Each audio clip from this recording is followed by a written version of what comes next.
Hi, this is Dr. Pachenik, and I'm smiling because honestly, this is the 100th video that we have produced. Who is we? Number one, I want to thank Dr. Colette Dowling for her help in initiating these videos that we've created. But more importantly, there's a woman who you see in the beginning. Her name is Stephanie Marie Perkins. She's been a wonderful companion and a wonderful partner, and she just kind of keeps me going and makes me laugh. And the third person I'd like to thank is Drew, who's kept our website going. And of course, last but not least, are you people who are watching the videos, and I appreciate the fact that you like them. Let me talk a little bit about what I find is going on in the Republic and in the world. For the most part, the Strum and the Drang and the contest between the left and the right and the liberals or the Democrats and the Republicans, it's an old story. It's a story in which the Republic has repeatedly kept its sanctity and its viability because of the differences that we have. Believe it or not, when the Democrats come into Congress and they're the majority right now, I don't have a problem.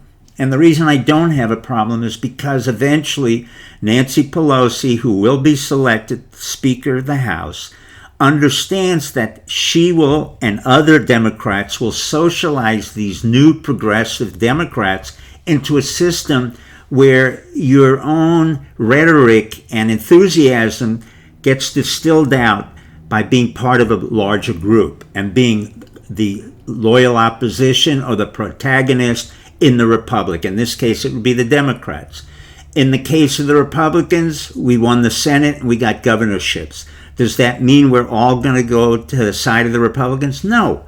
In effect, what happens when you get into the Republican position is that in the Senate, you become a coalition of partners, Democrats, Republicans, independents. It really doesn't matter. But in order for this republic to work, there has to be give and take. That's why the notion that the republic is falling apart and that we're fighting each other and that we're going to have a civil war is nonsense. It's not only nonsense, it really belies the fact that our republic has remained really quite viable and very vigorous. You know, our economy is doing well, the unemployment is low, and America is still a powerful country.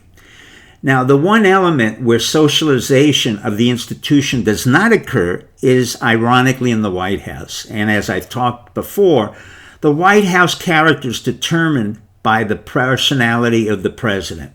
When we had George Bush Sr., James Baker and George Bush had a very tight, quiet, elegant White House that did what it had to do without any leakage or any vacillations. When we have Trump, because of his personality, there's no question there's going to be vacillation and there're going to be firings and hirings. From my point of view, I think there has been some serious mistakes made in the Trump White House. As I've mentioned, the National Security Advisor, John Bolton, is a neocon who really has never had military experience, has never been on the ground in combat or understands strategy and tactics. In fact, he's labeled as a neocon, wherein he orders everybody to go to war, but he himself is too cowardly to go to war. And so that type of attitude does not add to the White House. The reason we have military commanders like Mattis, John Kelly, Nakasone, Pompeo, who's number one at West Point, and others, Abizaid now, the ambassador to Saudi Arabia, is the fact that they have been trained, socialized for emergencies in national security, and they know how to maintain a sense of calmness and a sense of progress without having to be bellicose.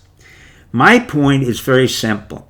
If Trump wants to get rid of Nielsen, the director of the Homeland Security, I think that's a mistake. I think she's done a very good job. If he's not satisfied with her, that's of course his prerogative, but there's very little else that you can do on the border of Mexico other than send our American troops who are already down there, and many people are questioning that. The bigger problem will be if Trump dismisses John Kelly. Now, John Kelly is a gentleman who served our country bravely. He's been head of Southcom, and he has created a command and control system in the White House that needs to be there.